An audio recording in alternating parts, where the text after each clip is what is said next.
দুই সহস্রাধিক মানুষের তাজা প্রাণ আর অন্তত হাজার দশেক মানুষের অঙ্গহানির এক রক্তক্ষয়ী যুদ্ধ থেকে মাত্র মাস তিনেক দূরে দাঁড়িয়ে আজকের কথাগুলো বলছি।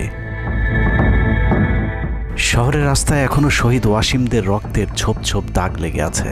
স্বাভাবিক জীবনে ফিরতে পারেনি এখনো শহীদের পরিবারগুলো।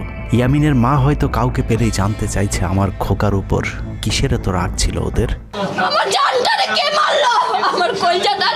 সে প্রশ্নের উত্তর হয়তো কেউ কোনোদিন দিতে পারবে না। বুকের ভেতর গুলি নিয়ে নিস্তেজ পড়ে থাকা শরীরটাকে ওরা যেভাবে কুকুরের মতো টেনে হিঁচড়ে খেয়েছে, সভ্য এই সমাজে সেই উত্তর কি আসলেই আছে? পুড়ে যাওয়া লাশগুলোর কথা মনে করে সারা জীবন হয়তো হৃদয়টা পুড়তে থাকবে হতভাগা সেই মায়েদের। শহীদ ওমরের মা এখনো মানুষ পেলেই হয়তো প্রশ্ন করছে, আমার ছেলের বুকে ওরা এতগুলো গুলি কেন করলো? মারার জন্য তো একটা গুলি যথেষ্ট।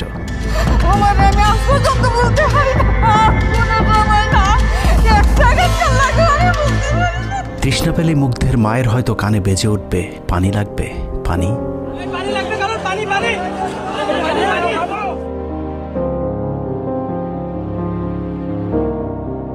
শুনেছি স্বাধীনতা অর্জনের চেয়ে রক্ষা করা অনেক কঠিন। স্বাধীনতার এই পতাকা সমুন্নত রাখতে যারা জীবন দিয়েছেন তাদের সে রক্ত যেন বৃথা না যায়। এ পতাকার জন্য যেন আর কাউকে জীবন দিতে না হয়। স্বাধীনতার এমন যুদ্ধ আর দেখতে চাই না। এ যুদ্ধের প্রতিপক্ষ অনেক হিংস্র, খুব নিষ্ঠুর। ওরা বুকে গুলি নিয়ে কাতরাতে থাকা মানুষকেও শান্তিতে মরতে দেয় না। ওরা আরও রক্ত চায়। 15 বছর মুসলিম নিধন করে ওদের এতটুকু অনুশোচনা নেই। রক্তের নেশায় এখনো বুঁদ হয়ে আছে হিংস্র পশু আত্মাগুলো। এদিকে এক পক্ষ নিজেদেরকে বিজয়ী ভেবে ঘরে ফিরেছে। ঘরে ফেরার আগে যাদের বাড়ি ঘরে আগুন দিয়ে ঘর থেকে বের করেছিল, সেই শত্রুকেই আবার তুলে নিয়েছিল নিজেদের ঘরে। ছাত্রলীগ নিষিদ্ধের কথা বলছে। এই নিষিদ্ধ করবার ম্যান্ডেটটা, নিষিদ্ধ করবার অধিকারটা তাদেরকে কে দিল? তারা এদেশের মানুষ, রাজনীতি করার অধিকার সকলের আছে। আমাদের কেড়ে নেওয়া যেমন অন্যায় ছিল, আমরাও আরেকজনের কেড়ে নেওয়ার অধিকার, এটা আমরা এভাবে বলি। আওয়ামী মানবরূপী দানব ঘাড়ের উপর বিষাক্ত কার্বন ডাই অক্সাইড ফেলছে, আর আমরা সেটাকে অক্সিজেন ভেবে বুকে নিচ্ছি। বিষাক্ত সাপ থেকে নিরাপদ না হয়ে সাপ নিয়ে খেলার পরিণতি কি হতে পারে সেটা বুঝতে খুব বেশি দেরি করবার প্রয়োজন নেই। আমার এই বার্তা আপনাদের কাছে পৌঁছানোর কয়েক ঘন্টা পরেই আপনার ঘরে যে শত্রুকে জায়গা দিয়েছিলেন তাদের সেই বিষমাখা মুখের বিষ আপনার গায়ে নেয়ার জন্য প্রস্তুত থাকুন।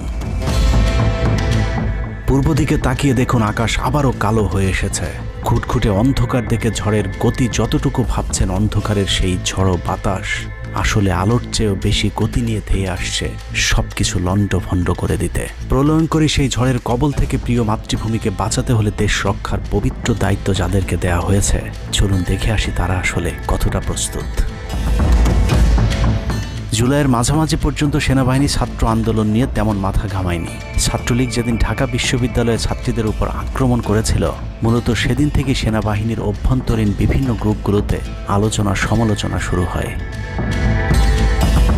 17 তারিখ সকল ডিভিশনের জিওসিরা অফিসার এবং সৈনিকদেরকে কোনো ধরনের গুজবে কান না দেওয়ার পরামর্শ দেন। জিওসিদের পক্ষ থেকে সাফ জানিয়ে দেওয়া হয়, সরকার মিসক্রিয়েন্টদের বিরুদ্ধে যথাযথ ব্যবস্থা নিচ্ছে, এটা নিয়ে সেনাবাহিনীর মাথা ঘামানোর কিছু নেই। 11 ডিভিশনের মেজর জেনারেল খালেদ আল মামুন, 55 ডিভিশনের GOC major general Mahbubur Rashid এবং কুমিল্লা ডিভিশনের জিওসি জাহাঙ্গীর আলম ছিলেন সবচেয়ে বেশি আক্রমণাত্মক। ছাত্রদের পক্ষে কোনো পোস্ট কিংবা প্রোফাইল পিকচার লাল করার বিরুদ্ধে তাদের ছিল কঠোর বার্তা। 17 জুলাইয়ের গুরুত্বপূর্ণ আরেকটি ঘটনা হলো, Hasina air chief marshal Hasan Mahmud খানকে বিমান বাহিনীর MI-17 হেলিকপ্টারকে এভি গান কনফিগারেশন লোড করতে বলেন, যা মূলত যুদ্ধকালীন চূড়ান্ত সময় ব্যবহার করা হয়। এয়ার চিফ হাসিনাকে উল্টো প্রশ্ন করেন, আমাদের সেনাবাহিনী কি এখনও ফেল করেছে? তাহলে এত দ্রুত বিমান বাহিনী কেন? বিমান বাহিনী প্রধানের মুখের উপর এমন বক্তব্যে শেখ হাসিনা প্রচণ্ড ক্ষেপে যান। এর পরপরই তিনি বিমান বাহিনী প্রধানের বিরুদ্ধে পদক্ষেপ নেওয়ার জন্য ব্রিগেডিয়ার জেনারেল ইমরান হামিদ এবং লেফটেন্যান্ট জেনারেল মুজিবকে নির্দেশ দেন। আর্মি ইন্টেলিজেন্স থেকে এই পরিকল্পনার তথ্য জেনে বিমান বাহিনী প্রধান ওই রাতেই তার নিরাপত্তার জন্য গাজীপুর থেকে এয়ার কমান্ড নিয়ে আসেন, যে ইউনিটটি এখনও বিমান বাহিনী প্রধানের নিরাপত্তার দায়িত্বে ঢাকাতেই অবস্থান করছে। যাই হোক, বিমান বাহিনী প্রধান সেদিন রাজি হলে ব্ল্যাকআউটের সময়টা আরও ভয়ঙ্কর হতে পারত। বিমান বাহিনীর সহায়তা না পেয়ে শেখ হাসিনা পরদিন র্যাব প্রধানকে ডেকে আদেশ দেন তার হেলিকপ্টার প্রস্তুত রাখার। র্যাব প্রধান হাসিনার আদেশ অনুযায়ী ছাত্রদের বিরুদ্ধে অপারেশনে হেলিকপ্টার ব্যবহার করেন। হেলিকপ্টারের গুলিতে যতগুলো হতাহতের ঘটনা ঘটেছে সবগুলোই র্যাবের হেলিকপ্টার থেকে করা হয়েছিল। র্যাবের পাশাপাশি ঢাকার বাইরে দু একটি পাদে প্রায় সবকটি ডিভিশনের জিওসিরা দেশের বিরুদ্ধে অবস্থান নিয়েছিলেন। ঢাকার বাইরে থেকে বিশেষ করে ডিভিশন সাপোর্ট ব্যাটালিয়নকে অগ্রাধিকার ভিত্তিতে ঢাকায় নিয়ে আসা হয়, কারণ তাদের সাথে এপিসি সুবিধা ছিল। এপিসি গাড়িগুলো মূলত ছাত্রদের বিরুদ্ধে চূড়ান্ত পদক্ষেপ নেওয়ার জন্যই আনা হয়েছিল। রাষ্ট্রীয় গুরুত্বপূর্ণ এলাকা কেপিআই রক্ষায় 19 তারিখে সেনা নামানোর সিদ্ধান্ত নেওয়া হয়।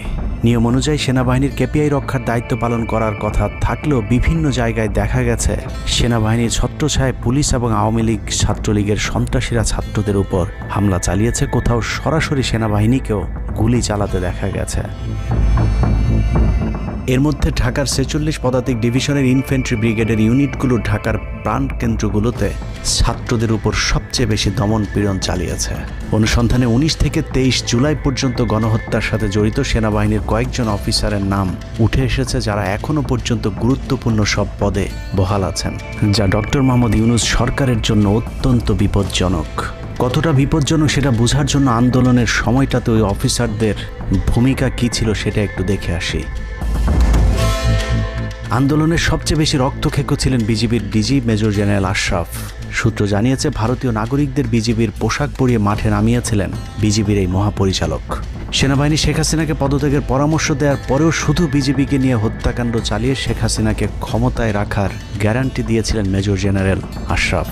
5 তারিখ হাসিনা পালিয়ে যাবার আগ মুহূর্তে তিনি স্বরাষ্ট্রমন্ত্রীকে ফোন করে বলেছিলেন কয়েক হাজার মানুষ মারলেই পরিস্থিতি ঠান্ডা হয়ে যাবে, অতএব কোনো অবস্থাতেই যেন প্রধানমন্ত্রী পালিয়ে না যান।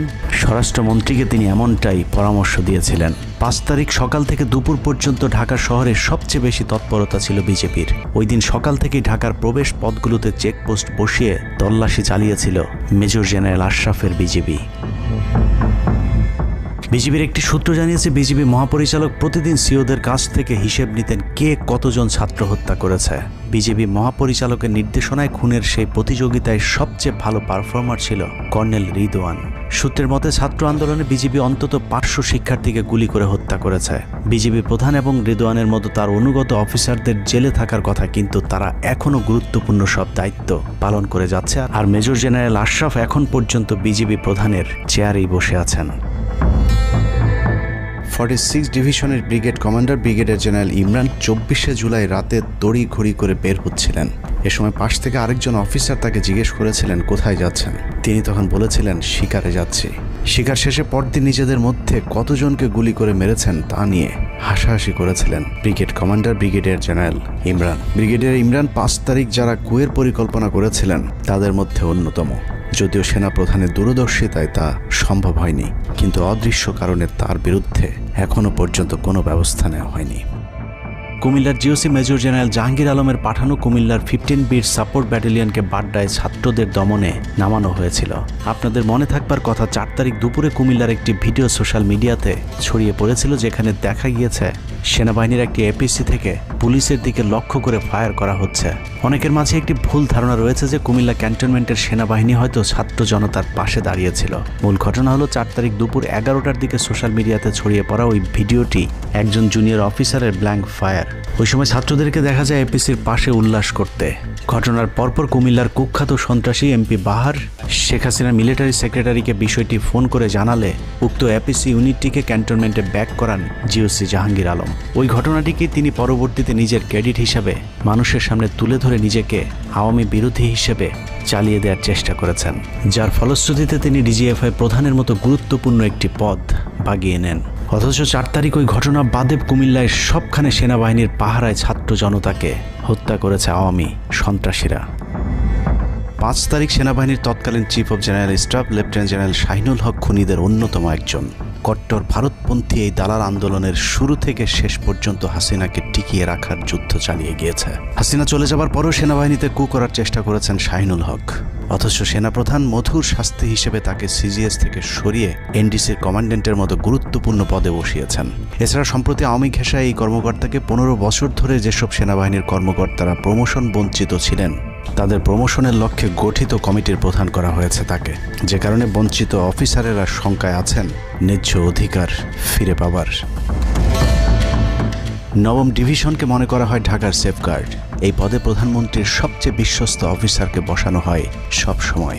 নবম ডিভিশনের জিওসি মেজর জেনারেল মঈন খানও ছিলেন হাসিনার গুম খুনের অন্যতম দোসর, অথচ তাকে এখনো পর্যন্ত স্বপদে বহাল রাখা হয়েছে, যা অত্যন্ত ঝুঁকিপূর্ণ। 5 তারিখের আগে আশুলিয়াতে ছাত্র হত্যা থেকে শুরু করে 5 তারিখের পরে গার্মেন্টসের সব অস্থিরতার জন্য নবম ডিভিশনের এই জিওসি সরাসরি যুক্ত। সেনাবাহিনীর স্পর্শকাতর আরেকটি জায়গায় বসে আছেন আরেক খুনি ব্রিগেডিয়ার জেনারেল সেলিম আজাদ। সেনাবাহিনীর সিভিল যে কোনো অপারেশনে যেতে ডিরেক্টর মিলিটারি অপারেশনের পারমিশন নেওয়া বাধ্যতামূলক। এমনকি জরুরি ভিত্তিতে কোনো অপারেশনে যেতে হলেও তাকে অবশ্যই পরে অবহিত করতে হয়। অর্থাৎ তার অনুমতিক্রমে সেনাবাহিনী ঢাকাতে সব হত্যাকাণ্ড চালিয়েছে। শুধু তাই নয়, তিনি খবর রাখতেন যারা অপারেশনে ছাত্রদের উপর গুলি চালাতো না তাদেরকে নাজিমুদ্দৌলা অকথ্য ভাষায় গালাগাল করত। নাজিমুদ্দৌলা সাবেক কুখ্যাত ডিজিএফআই ডিজি মেজর জেনারেল আকবর হোসেনের এপিএস ছিলেন, অথচ তাকে এখনো পর্যন্ত তার সেই গুরুত্বপূর্ণ পদ থেকে সরানো হয়নি। ব্রিগেডিয়ার জেনারেল আকসার ইন্টারন্যাশনাল অ্যাফেয়ার্স ব্যুরো আইএবির ডিরেক্টরের দায়িত্বে আছেন। বহুল আলোচিত আয়নাঘরের পুরো নিয়ন্ত্রণ ছিল সেনাবাহিনীর এই কর্মকর্তার হাতে। তার হাতে রাজনৈতিক দল এবং নেতাদের ভাগ্য নির্ধারিত হয়। আওয়ামী লীগ সরকারের সময়কার গুরুত্বপূর্ণ সেই দায়িত্ব পালন করা ব্যক্তি এখনো পর্যন্ত তার সেই পুরাতন দায়িত্বই পালন করে যাচ্ছেন। সেনা সূত্র জানিয়েছে আকসারের ভারত কানেকশন এতটাই শক্তিশালী যে সেনা প্রধানও নাকি তাকে তার চেয়ার থেকে সরাতে পারছেন না। কদমবুচি জেনারেল খ্যাত মেজর জেনারেল মাহবুবুর রশিদ যশোর ডিভিশনের জিওসি সামরিক নিয়ম ভেঙে গোপালগঞ্জের সবার সামনে হাসিনার পা ছুঁয়ে সালাম করেছিলেন major general Mahbubur Rashid. 5 August এবং 7 আগস্ট সেনাবাহিনীর গাড়ি পোড়ানোর পরেও সেনাবাহিনীকে কোনো অ্যাকশনে যেতে দেয়নি সেনাবাহিনীর এই আওয়ামী কর্মকর্তা। সূত্র জানিয়েছে 5 তারিখের পর থেকে এ পর্যন্ত একাধিকবার গোপালগঞ্জ আওয়ামী লীগ নেতাদের বাড়িতে গিয়ে বৈঠক করেছেন তিনি, অথচ মাহবুবকে এখনো পর্যন্ত জিওসির পদে বসিয়ে রাখা হয়েছে। তার এই ক্ষমতাকে কাজে লাগিয়ে আওয়ামী লীগের অসংখ্য নেতাকর্মীকে ভারতে যাবার সুযোগ করে দিয়েছেন মেজর জেনারেল মাহবুবুর রশিদ।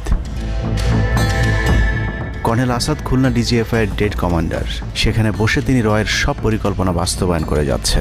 জুলাই আন্দোলনের সময় যিনি আর্মি অফিসারদেরকে বলেছিলেন দেখে দেখে গুলি করেন, প্রতি গুলিতে একটা করে মারতে হবে, অথচ সেই কর্মকর্তা এখনো খুলনাতে বসে বিএনপি জামায়াতের নেতাকর্মীদের মধ্যে বিভক্তির ষড়যন্ত্র করে যাচ্ছে।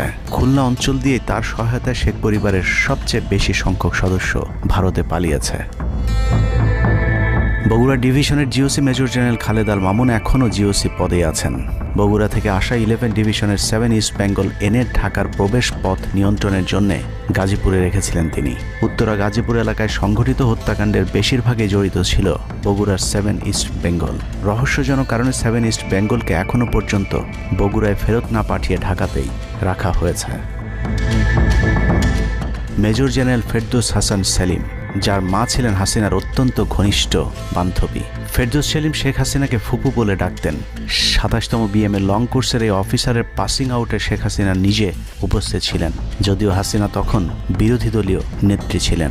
ডিজিএফের পদে থাকাকালীন হাসিনার টাকা পাচার এবং থাইল্যান্ডের বিভিন্ন ব্যবসা দেখাশোনার দায়িত্ব ছিল তার। 5 তারিখের সময়টাতে গুরুত্বপূর্ণ কোনো পদে না থাকায় নিজেকে এখন আওয়ামী বিরোধী দাবি করছেন ফেরদৌস হাসান সেলিম।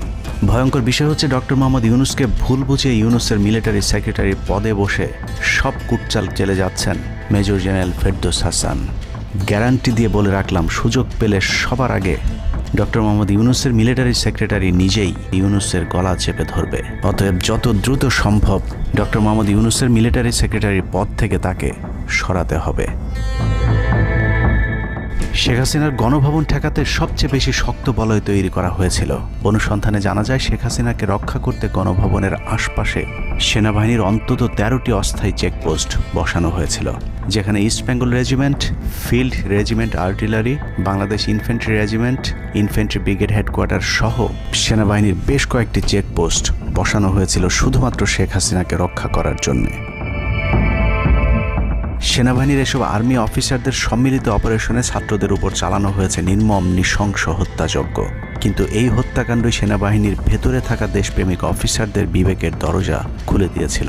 20 থেকে 23 জুলাই ইন্টারনেট বন্ধ করে যে পৈশাচিক হত্যাকাণ্ড চালানো হয়েছে সেই দৃশ্য যখন একের পর এক সামনে আসতে শুরু করেছিল, তখন সাধারণ মানুষ যেভাবে স্তম্ভিত হয়েছিল ঠিক একইভাবে সেনাবাহিনীর বিবেকবান জুনিয়র এবং মধ্যম সারির অফিসারদেরকেও ব্যাপকভাবে নাড়া দেয়। ভিডিওগুলো যত ছড়িয়ে পড়ছিল ততই থমথমে হয়ে উঠতে থাকে সেনাবাহিনীর অভ্যন্তরীণ পরিবেশ। 27 তারিখ প্রাপ্ত গোয়েন্দা তথ্যের ভিত্তিতে সেনাপ্রধানকে জানানো হয় পরিস্থিতি নিয়ন্ত্রণের বাইরে চলে যাচ্ছে।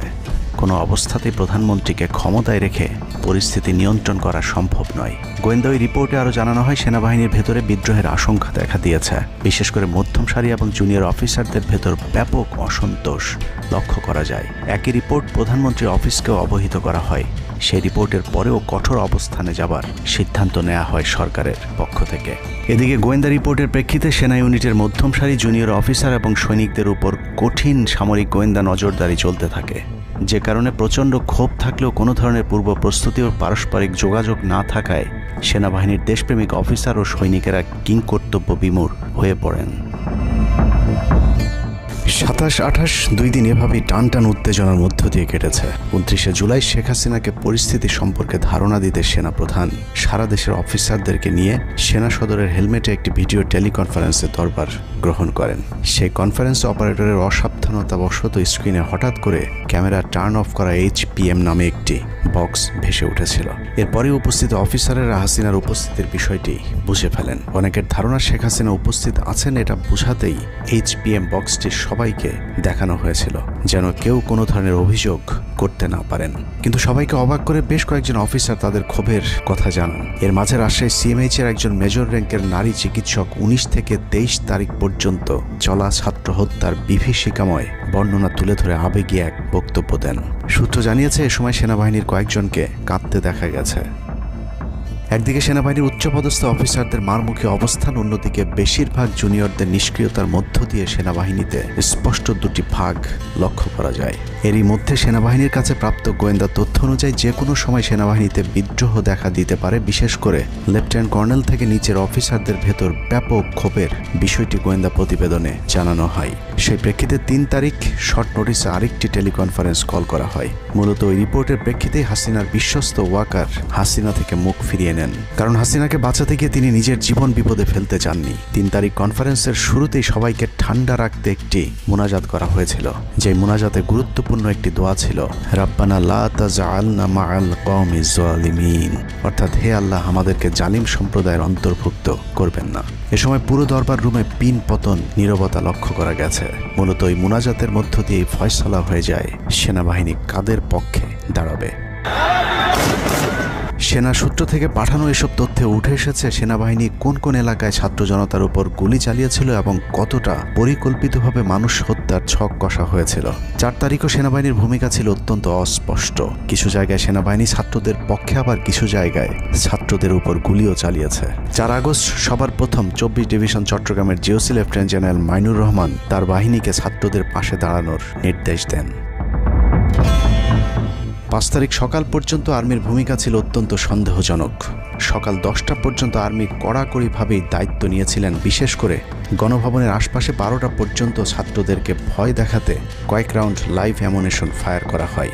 4 তারিখ 3 বাহিনী প্রধান, পুলিশ প্রধান এবং DGDGF-এর সারা রাত নির্ঘুম কেটেছে। 3 থেকে 5 তারিখ পর্যন্ত গুরুত্বপূর্ণ কিছু ঘটনা ঘটেছে, সেটা তুলে ধরবার আগে শেখ হাসিনার পালিয়ে যাওয়ার বর্ণনা দিয়ে আসা যাক। 5 তারিখ সকাল ঠিক 9টায় প্রধানমন্ত্রীর অফিসে গিয়ে শেখ হাসিনাকে পদত্যাগ করতে বলেন সেনাপ্রধান। শেখ হাসিনার কথা শোনার সাথে সাথে সেনাপ্রধানকে দৌড়ে মারতে আসেন। এ সময় 3 বাহিনী প্রধানকে অকথ্য ভাষায় গালাগাল করেন শেখ হাসিনা। জেনারেল ওয়াকারকে হাসিনা বলেন, তুই পুলিশকে দেখে শিখতে পারিস নাই। এ সময় বিমান বাহিনী প্রধান সজীব ওয়াজেদ জয়কে ফোন করে তার মাকে বোঝানোর জন্য অনুরোধ করেন।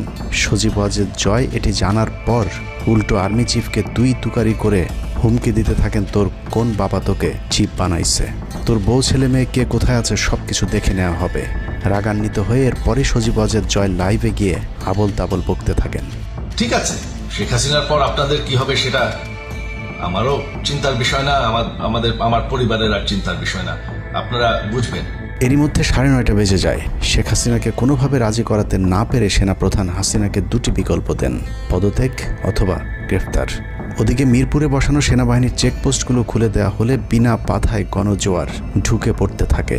মবটি যখন গণভবন থেকে মাত্র 20 মিনিটের দূরত্বে চলে আসে, এ সময় সেনাবাহিনী এক প্রকার জোর করে শেখ হাসিনাকে পদত্যাগপত্রে সই করান। এ সময় এসএসএফের দু একজন এগিয়ে আসতে চাইলেও সেনাপ্রধান হাত ইশারা করলে তারা জায়গায় দাঁড়িয়ে থাকেন। পদত্যাগের পর শেখ হাসিনা জাতির উদ্দেশ্যে ভাষণ দেওয়ার অনুরোধ করলে সেনাপ্রধান হাসিনাকে বলেন, জীবন বাঁচাতে চাইলে দ্রুত গাড়িতে গিয়ে উঠুন, জনগণ গণভবনে ঢুকে পড়ছে। সেনাবাহিনীর মতে শেখ হাসিনা সেদিন মাত্র 5 মিনিটের জন্য বেঁচে গিয়েছেন, তা না হলে জনগণ তাকে ধরে ফেলত। হাসিনাকে গণভবন থেকে উদ্ধার করে বিমানে ভারত পাঠিয়ে দেওয়ার জন্য মোট 3টি রুট প্ল্যান করা হয়েছিল। প্ল্যান এ, গণভবন থেকে গাড়িবহরে বিমান বাহিনীর ব্লু স্কাই স্কুলের গেট দিয়ে তেজগাঁও বিমানবন্দরে ঢুকে ঢাকা সেনানিবাসে প্রবেশ এবং তারপর বিএএফ বেস দিয়ে বিমান বাহিনীর রানওয়েতে প্রবেশ। সেখান থেকে বিমান বাহিনীর C-130 যে বিমানে ভারতে উড্ডয়ন। দুর্ভাগ্যজনকভাবে ততক্ষণে বিপ্লবী জনতার শেওড়াপাড়া রাস্তা দিয়ে বিমান বাহিনীর ব্লু স্কাই স্কুলের গেট ক্রস করে আগারগাঁও চৌরাস্তা পর্যন্ত চলে এসেছিল। ওদিক দিয়ে ক্যান্টনমেন্টের জাহাঙ্গীর গেটও ছাত্র জনতার দখলে, তাই গণভবন থেকে গাড়িতে করে ঢাকা সেনানিবাসে ঢোকার সব পথ বন্ধ হয়ে গিয়েছিল, যে কারণে প্ল্যান বি অবলম্বন করতে হয়েছিল হাসিনাকে উদ্ধারকারীদের। প্ল্যান বি অনুযায়ী গণভবন থেকে বিমান ঘাঁটিতে যাওয়ার তখন একটাই পথ বাকি ছিল, তা হলো হেলিকপ্টারে যাওয়া। বিমান বাহিনীর MI-17 হেলিকপ্টার চন্দ্রিমা উদ্যানের পাশে বাণিজ্য মেলার মাঠে এসে অবতরণ করে। খুনি হাসিনা চন্দ্রিমা উদ্যানের পাশের রাস্তা দিয়ে বাণিজ্য মেলা মাঠে প্রবেশ করে এবং সেখান থেকেই হেলিকপ্টারে করে বিমান বাহিনী ঘাঁটিতে নিয়ে যাওয়া হয় তাকে। সেখানে গিয়ে তারেক সিদ্দিকী এবং সালমান এফ রহমানের জন্য কিছুক্ষণ অপেক্ষা করে শেখ হাসিনা। তবে শেষ পর্যন্ত সালমান এফ রহমানের পৌঁছাতে দেরি হয় শেখ হাসিনাকে নিয়ে কোনো গন্তব্য ছাড়াই 10টা 45 মিনিটে উড়াল দেয় বিমান বাহিনীর C-130 জুলিয়েট বিমানটি।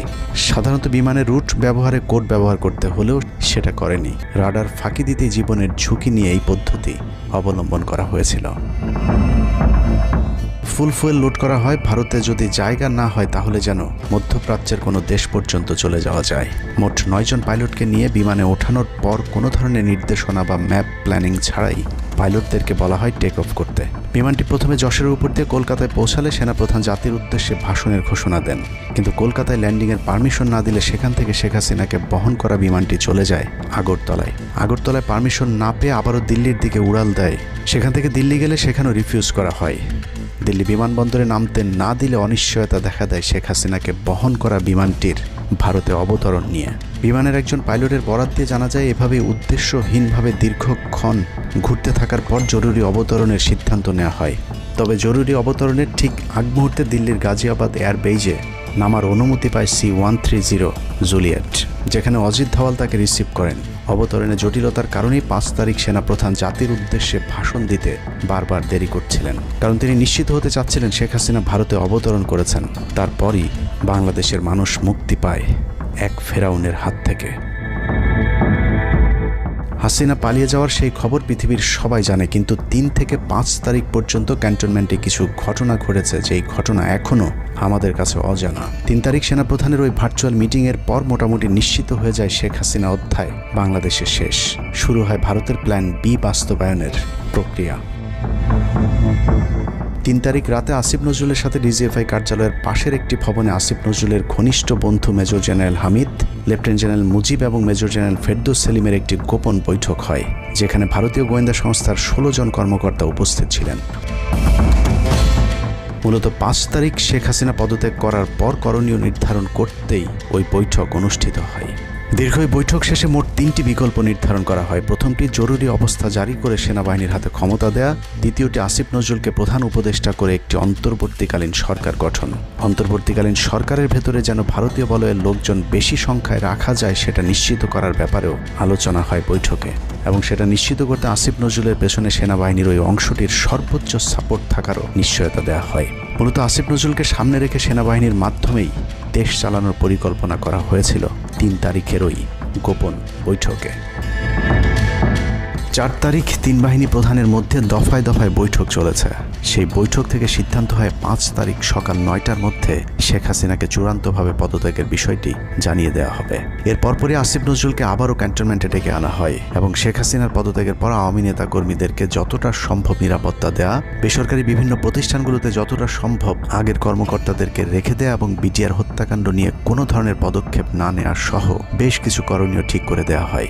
দীর্ঘ সেই আলোচনার কারণে 4 তারিখ সারা রাত ক্যান্টনমেন্টে অবস্থান করেছেন আসিফ নজরুল। তাৎক্ষণিক আসিফ নজরুলের কাঁধে 2টি দায়িত্ব দেওয়া হয়: আর্মির প্রতি সকলের আস্থা তৈরি করা এবং হাসিনার পদত্যাগের পরপর ছাত্রদেরকে সেনাবাহিনীর নিয়ন্ত্রণে নিয়ে আসা। কথা মতো আসিফ নজরুল 4 তারিখ রাত এবং 5 তারিখ খুব সকালে ক্যান্টনমেন্টে বসেই ফেসবুকে তিনি 2টি পোস্ট করেন। পোস্টের প্রথমটি 4 তারিখ রাতে সেনাবাহিনীকে প্যাট্রিয়ট সম্বোধন করে করা হয়, যেন সেনাবাহিনীর প্রতি ছাত্র জনতার আস্থা বেড়ে যায়, এবং পরেরটি সংখ্যালঘুদের বাড়িঘরে হামলা না চালানোর অনুরোধ করে পোস্ট করা হয়। দুপুর 12টার আগে আসিফ নজরুলের করা হিন্দুদেরকে নিয়ে ওই পোস্টে প্রমাণ করে আসিফ নজরুল আগে থেকেই জানতেন কিছুক্ষণ পর আসলে কি ঘটতে যাচ্ছে। আমরা এখন আর্মি চিফের সাথে একটা আলোচনায় আছি। আমি যতটুকু ওনার সাথে কথা বলেছি আমার কাছে মনে হয়েছে, আশা করছি আপনাদের জন্য অনেক বড় সুসংবাদ আসছে। বিজয়ের খবর আগেই জেনে যাওয়াটা সমস্যা না, কিন্তু সমস্যা হলো আসিফ নজরুল সবাইকে আন্দোলনের কেন্দ্রবিন্দু ঢাকা বিশ্ববিদ্যালয়ে যেতে না বলে ক্যান্টনমেন্টের সুখবরের অপেক্ষায় থাকতে বলেন। মূলত আসিফ নজরুলের ওই ফাঁদে পা দিয়ে ছাত্র জনতার জুলাই আগস্ট বিপ্লবের বিজয় হাতছাড়া হয়ে গিয়েছিল। ছাত্রনেতাদের সরলতাকে কাজে লাগিয়ে আসিফ নজরুল নাহিদ আসিফদেরকে সেনাপ্রধানের কাছে আসতে বলেন। নাহিদ, আসিফ, মাহফুজরা সেনাপ্রধানের কাছে যাবার আগে আসিফ নজরুলের প্রধান উপদেষ্টা হবার বিষয়টি চূড়ান্ত হয়ে যায়। সমন্বয়কেরা পৌঁছানোর পর সেনাপ্রধান তাদেরকে জানায় আসিফ নজরুল হচ্ছেন প্রধান উপদেষ্টা, কিন্তু ছাত্ররা ডক্টর মোহাম্মদ ইউনুসকে প্রধান উপদেষ্টা বানানোর দাবি করলে আসিফ নজরুল তাদেরকে জানায় ডক্টর ইউনুস প্রধান উপদেষ্টা হতে রাজি না। কিন্তু ছাত্র নেতাদের সাথে ইউনুসের আগে থেকে যোগাযোগ ছিল, যে কারণেই সেনাপ্রধানকে ছাত্ররা জানায় আমরা ডক্টর ইউনুসের সাথে একান্তে কথা বলতে চাই। ছাত্ররা ডক্টর ইউনুসকে ফোন করলে তিনি জানান প্রধান উপদেষ্টা হতে চান না সেনাবাহিনী কিংবা আসিফ নজরুলের কাছে তার এরকম কোনো বার্তা তিনি দেননি। এরপর ছাত্র নেতাদের দাবির মুখে ইউনুসকে প্রধান উপদেষ্টা বানাতে বাধ্য হয় সেনাবাহিনী। ডক্টর মোহাম্মদ ইউনুসকে প্রধান উপদেষ্টা করা হলেও ক্ষমতার কেন্দ্রে থেকে যায় ভারত নিয়ন্ত্রিত ক্যান্টনমেন্টের মদতপুষ্ট আসিফ নজরুল, যাকে তারা সুনিপুণভাবে গেল এক যুগে তিলে তিলে তৈরি করেছেন। আসিফ নজরুল তার মন্ত্রণালয়ের বাইরেও সবখানে নিয়োগ থেকে বদলি বরখাস্তের একক ক্ষমতা ভোগ করতে থাকে। একদিকে সেনাবাহিনীর ছত্রছায়া আসিফ নজরুলের হাত ধরে ভারতীয় এজেন্টদেরকে গুরুত্বপূর্ণ সব পদে বসানো হচ্ছিল, অন্যদিকে চলছিল পুরো দেশ দখলের ভয়ঙ্কর ষড়যন্ত্র। কিন্তু ছাত্রদের চাপের মুখে আসিফ নজরুলের পরিবর্তে ডক্টর মোহাম্মদ ইউনুসের প্রধান উপদেষ্টা হবার বিষয়টি কোনোভাবেই মেনে নিতে পারেনি সেনাবাহিনীর ভারতপন্থী অংশটি, যে কারণে 5 তারিখ রাতেই একটি ব্যর্থ সেনাকুয়ের ষড়যন্ত্র করা হয়েছিল। 5 তারিখের পরপরই ইউনুসের একের পর এক ভারতীয় আগ্রাসন বিরোধী বক্তব্যে আতঙ্কিত হয়ে ওঠে ভারতীয় বলয়, যে কারণে 8 তারিখ শপথ নেয়ার আগেই ডক্টর মোহাম্মদ ইউনুসকে হত্যা করে সেনাকুয়ের আরেকটি চেষ্টা চালায় সেনাবাহিনীর ওই অংশটি। 8 তারিখ ডক্টর ইউনুসের নেতৃত্বে নতুন সরকার শপথের ঠিক আগ মুহূর্তে একটি সেনাকুয়ের চেষ্টা করা হয়। কুয়ের নেতৃত্ব দেন লেফটেন্যান্ট জেনারেল মুজিব এবং মেজর জেনারেল হামিদুল হক।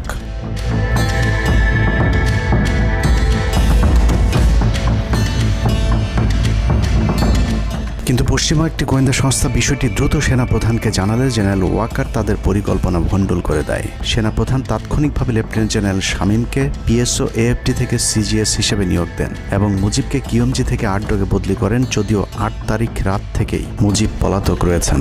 এরপর 12 সেপ্টেম্বর তাকে সেনাবাহিনী থেকে বরখাস্ত করা হয়।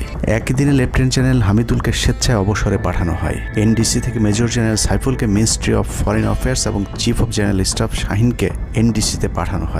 কয়েকজনের ব্যাপারে পদক্ষেপ নেওয়াটা যেমন স্বস্তির, তেমনই ষড়যন্ত্রকারীদেরকে যেখানে বদলি করা হয়েছে তাদের প্রতিটি পদই অত্যন্ত গুরুত্বপূর্ণ, যা বর্তমান সরকার এবং দেশের স্থিতিশীলতার জন্য চরম বিপজ্জনক। কতটা বিপজ্জনক সেটা জানতে চলুন শুরুতেই যে প্রলয়ঙ্কারী ঝড়ের কথা বলেছিলাম সেখানে ফিরে যাওয়া যাক। ভারতীয় গোয়েন্দা সংস্থা 5 তারিখের পর থেকে দেশে নানাভাবে একটা সাম্প্রদায়িক দাঙ্গা বাঁধানোর চেষ্টা চালিয়ে যাচ্ছেন, যেটাকে কেন্দ্র করে বাংলাদেশে একটা সামরিক অভিযান চালানো যায়। এই দাঙ্গা বাঁধাতে ভারতীয় গোয়েন্দারা আওয়ামী লীগ, হিন্দু এবং ইসকনকে কিভাবে ব্যবহার করছে সেই পরিকল্পনার ছক এখন বাংলাদেশি গোয়েন্দাদের হাতে। একটি গোয়েন্দা সংস্থা থেকে যেসব তথ্য আমার কাছে পৌঁছেছে তা রীতিমতো এই দেশের অস্তিত্বের জন্য হুমকি স্বরূপ। আওয়ামী লীগ, হিন্দু আর ভারতের এই চক্রান্ত যদি সঠিকভাবে মোকাবেলা করা না যায় তাহলে অচিরেই বাংলাদেশের অবস্থা হবে হায়দ্রাবাদের মতো। জননেত্রী শেখ হাসিনাকে দেশ থেকে সরে যেতে বাধ্য করেছেন। বাংলাদেশকে নিয়ে ভয়ঙ্কর এই চক্রান্তে জড়িত আওয়ামী লীগ, সনাতনী এবং ইসকনের অন্তত 40টি হোয়াটসঅ্যাপ গ্রুপ এবং জুম মিটিংয়ের ভিডিও হাতে পেয়েছে গোয়েন্দারা। গোয়েন্দাদের কাছে প্রাপ্ত এসব তথ্যে যা উঠে এসেছে তা আটকে ওঠার মতো।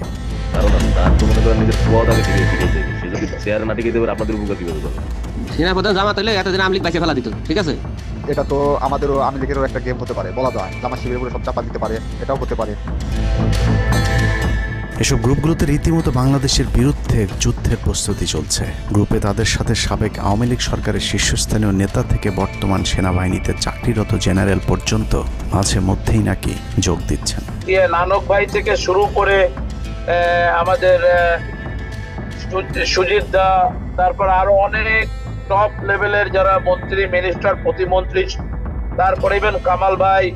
তো এখন বিষয়টা হচ্ছে যে ইভেন রাষ্ট্রপতির যে একেবারেই মানে কি বলে তার যে একেবারে মানে রাইট হ্যান্ড সচিব, উনিও আমাদের সাথে 2 দিন জয়েন করছেন।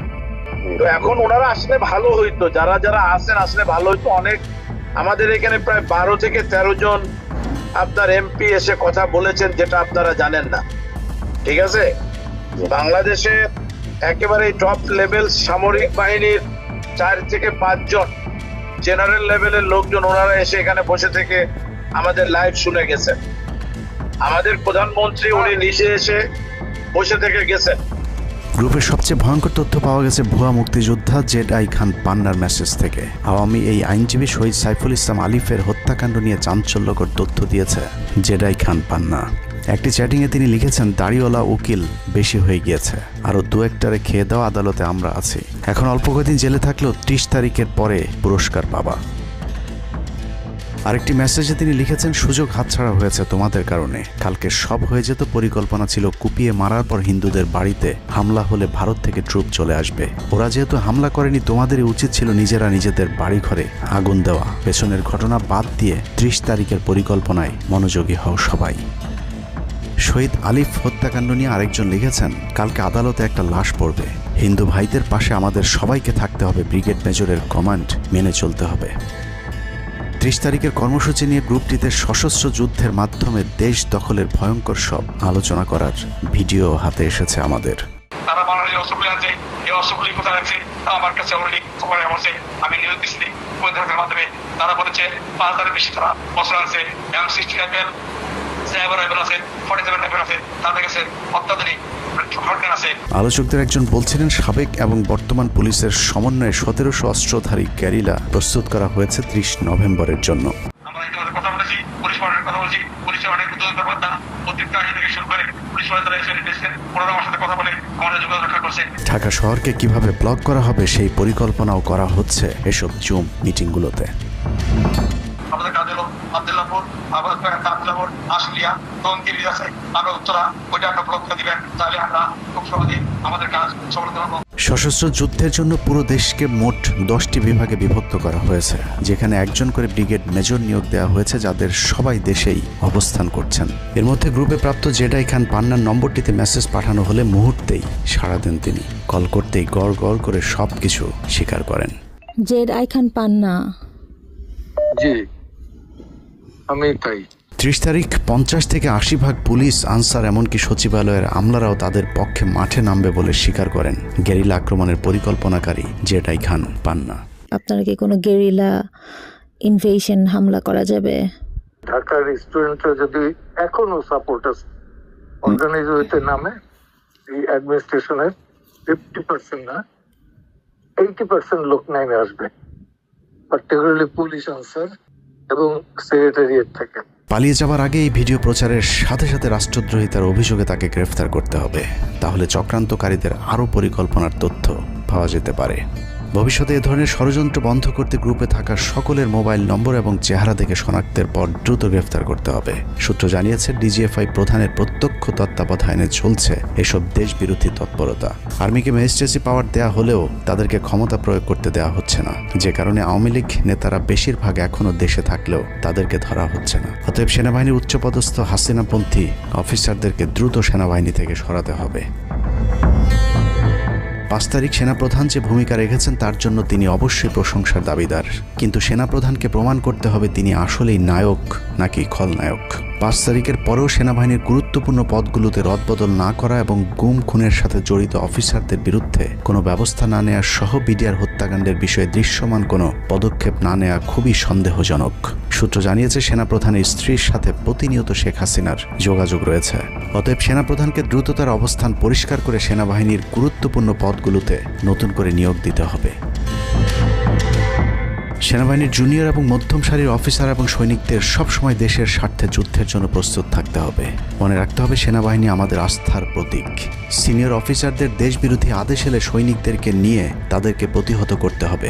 মনে রাখতে হবে, সংখ্যায় আপনাদের মতো দেশপ্রেমিকদের সংখ্যাই এখনও সেনাবাহিনীতে বেশি।